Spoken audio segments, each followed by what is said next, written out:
This one I have been really excited to play on the Nintendo Switch 2. I always talked about how I felt Cyberpunk was going to be one of the most interesting releases for the Switch 2 due to the fact that it kind of shows what type of games we could expect to be coming to this system and how they're going to be looking. But there was also another game that had me really wondering how they were going to pull this off.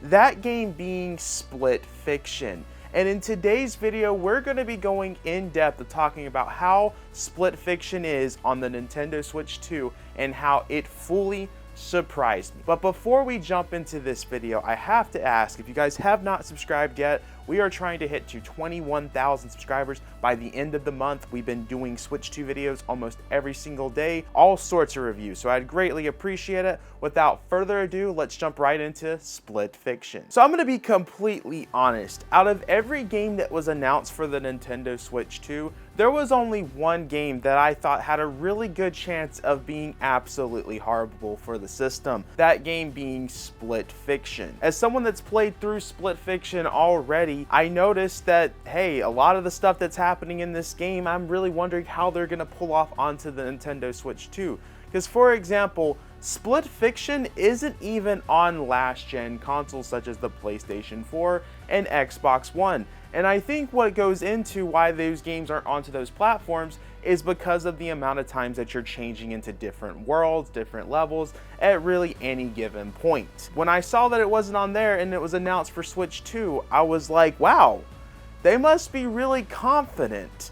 And then at the same time, I was also concerned as well because I saw who was announced to be working on the Switch 2 port. That company being Turn Me Up. Now, Turn Me Up has made some great things for the Nintendo Switch 1, but they've also made some bad things. One of the things that comes to mind is the Batman Arkham Trilogy port. Now, y'all already know how I talked about how those versions for the Switch was absolutely horrible, very lazy, very disappointing. But they also worked on the It Takes Two Switch version, which if you look at that actually ran really well, but visually it looked like a mess. So they have credibility, but they also have credibility of making bad things. And the fact that this was going to be a launch title for the Switch 2 had me worried that, hey, if this doesn't work out, this is going to be a bad look on the system. But I'm here to say that this game really surprised me. Right as I start the game, I'm expecting to see some type of big visual drop, even after going through a cutscene. But I'm here to say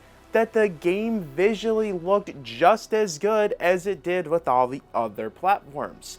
Something that I've been saying in these reviews though, the only time that I notice that I'm playing a Nintendo Switch 2 version of a game is if you pay attention to the textures on these characters' hair. Because on Split Fiction, I would say that the hair probably was a little bit more noticeable than something like Cyberpunk. It was nowhere near as bad as like Hogwarts Legacy. If y'all saw my video, I talked about how the hair textures were very noticeable in that game. But with Split Fiction, when you jump into those cutscenes, it's really just that. And then I was thinking to myself, okay, the game's looking good. It's so far running so well. What's gonna happen when we start getting to these loading screens where you're loading into different worlds? I'm here to say that the loading screens were pretty much non-existent, if I'm honest. If a loading screen was to happen on the version that I was playing, I only got it for maybe 4 or 5 seconds, which, considering the type of game that this is, the fact that they were able to pull that off on the Switch 2 hardware, I think is a big accomplishment. Because loading in these worlds, I'm pretty sure is why this game was not on the other consoles out there. There's one thing that I will say was noticeable as I played through levels of this game, is that the shadows and the lighting was kind of all over the place. There's times that the lighting can be honestly pretty good, and then there's times it's like, lighting's pretty questionable, and then the shadows of the characters were all over the place. I would say that at times it looked like it was great, and then the shadows would just be all over the place, especially if you pay attention to the type of buildings, the shadows that it's leaving. It looked a little rough there, but in terms of a visual standpoint, the game still looked good. and I was expecting that something was obviously going to have to take a hit for this game to come to the Switch 2. And I guess they found it to where they didn't have to visually take much of a hit, just the shadows and the lighting was going to have to make some sacrifices essentially. Which I'm very surprised that EA really focused on trying to get this game to look good and run well. Because if you looked at the stuff that EA has made in the past for the Switch, I would say everything was not that great, if I'm honest. Visually, it'd always take a hit. I would say, honestly, the only time EA made something really good for the Switch 1 was probably It Takes Two. But then once again, if you look at that game visually, it's like, oof, it's kind of rough. So I just kind of expected the same type of treatment that EA gave for the Switch 1 over to the Switch 2. And so far, with this being the only game they've come out with, they are crushing it with how these games are looking on the Switch 2, which is honestly hoping at least, we're hoping, that all the other stuff that EA is working on for the Switch 2 will follow the same pattern in terms of care that was taken into it. Although, at the same time, this is EA. They're considered the worst video game company of all time. They're actually just such a horrible company, which stinks that something like Split Fiction is published by EA, because this does not deserve to be published by EA because of how great this game is. One issue that did happen too with the Switch 2 version that I don't really know what we will call this. I'm sure there's a technical aspect, some type of wording that is used for this, but I'm gonna do my best to describe what I saw happen. When me and my friend Jackson was playing the game, there would be times that there would be kind of like a quote-unquote ghost effect, which is like a combination of a ghost and motion blur, where you can see part of the model twice. Like you can see two versions of yourself, just slightly though. That's why we're calling it a ghost effect. It was like a combination of a motion blur plus the ghost, but I don't know if this was necessarily something on the Nintendo Switch 2, or does this have something to do with the online? Because I will also say another issue that we ran into, which I don't think this was necessarily the Switch 2, but I want to tell you this in case it is, because I want to be completely upfront with you guys, is that me and Jackson experienced a lot of desync issues while playing the game online. It got pretty rough at times, and then at times it went back to normal. But something that I noticed when things were desynced is when we started noticing these ghost effects. So I don't know if it had anything to do with the two combinations of that, but I definitely think it's something to be on the lookout for. But at the same time, my friend Jackson doesn't have the greatest Wi-Fi, so I think that was more on the Wi-Fi than it was the game and the Switch 2 hardware. However, I know you guys in the comments love to find ways to destroy the Nintendo Switch 2, so do with that what you will with this information I provided. I want to also talk about the frame rates. I really put this game to the tests, and I thought for sure with certain levels that was going to happen, this game would dip. But it remained at a locked frame rate, which honestly surprised me. I'm pretty sure the game was at 30 frames per second, but the game was so smooth with the frame rate that it honestly had me questioning, hey, is this 60 FPS? It was a phenomenal frame rate that they worked on there. I was heavily surprised because I think when I was playing this game on another platform, there was a little bit of dips there, but nothing too bad. So I thought if that was happening on there, the Switch 2 is obviously going to happen. But Turn Me Up obviously worked on this for a long time, and they're kind of mastering the Switch 2 hardware right now. I'm hoping they can go back to the Batman Arkham trilogy and fix the mess that they created there. From a ports perspective, everything that I played with it, this is something that I can tell you is a great Switch 2 port.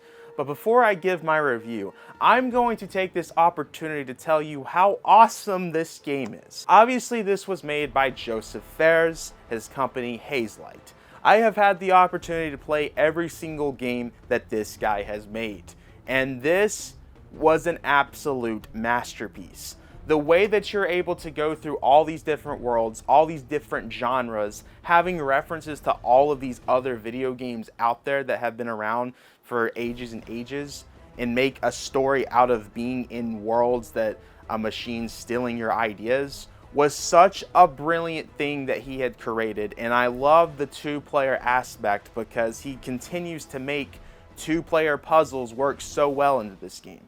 I would have thought after all of his games following this pattern, he would start to get a little, I don't know if stale is the correct word here, but I felt like there wouldn't be as much passion into it. But he's still finding so many creative ways to make these games, which honestly surprises me, because after It Takes Two, I was like, okay, he's done this. There's no way he will be able to pull off another one, and he continues to prove me wrong. And I'm sure the next game that he's working on is probably a co-op experience that's gonna surprise all of us. But when I finished this game, I knew at that moment that this game, as of right now, was my game of the year.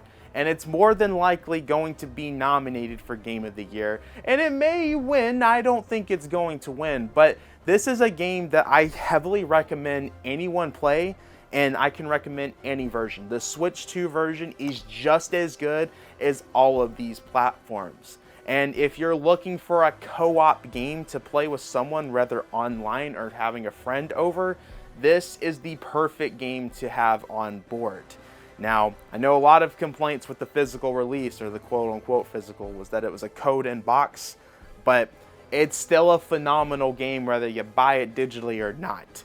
And the cool thing is, if someone owns it, you get an additional copy with the Friends Pass, so you don't have to buy it twice for your friend to play. This is something that after playing the Switch 2, just in general, playing the game, I always thought the game was 10 out of 10. And the Switch 2 version, I would have to give a 9 out of 10. As I said before, there are a slight few issues, but it's still an incredible version of the game and probably one of the best Nintendo Switch 2 third-party games out there. And it really surprised me as I went into this really concerned. I thought, as I said before, after looking in the company, seeing what they've done, and seeing the fact that this game wasn't on other platforms, I just thought that the ingredients of this game would end up being a mess for the system, and it's good to see that it is not a mess and opens the door once again to so many things coming to the Nintendo Switch 2. At this point, I feel like as long as you're putting the time and effort into making your game for the Switch 2, I think you could put in anything for the system. If I'm honest, you just gotta make a native version of the game and not always port. That seems to be the thing that people get confused by. But I heavily recommend you guys pick this up. I'm sure it will go on sale at some point too if you're not keen on buying a $50 code in box. But guys, I definitely want to hear how you guys are feeling of Split Fiction, as this is something that I feel like probably the second best third-party game I played on this system. With all the other stuff that I've been playing, this really surprised me, on par with the surprising things of what Cyberpunk did for the Nintendo Switch 2. But guys, I have been talking for way too much. Make sure to backslash that subscribe button, like the video, check out the Twitter, check out the Discord server, Instagram, all that good stuff in the description below. Become a Monado Marine, that's our membership thing for YouTube. $5 a month helps out the channel tremendously. And if you guys haven't already, we've been doing so many reviews on the Switch 2. We have Cyberpunk, we have Fast Fusion, and then we have Hogwarts. I don't know if I've done anything else yet.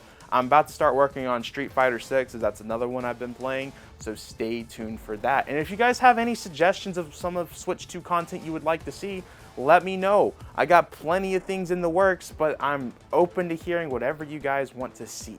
I will see you guys in the next video. Peace.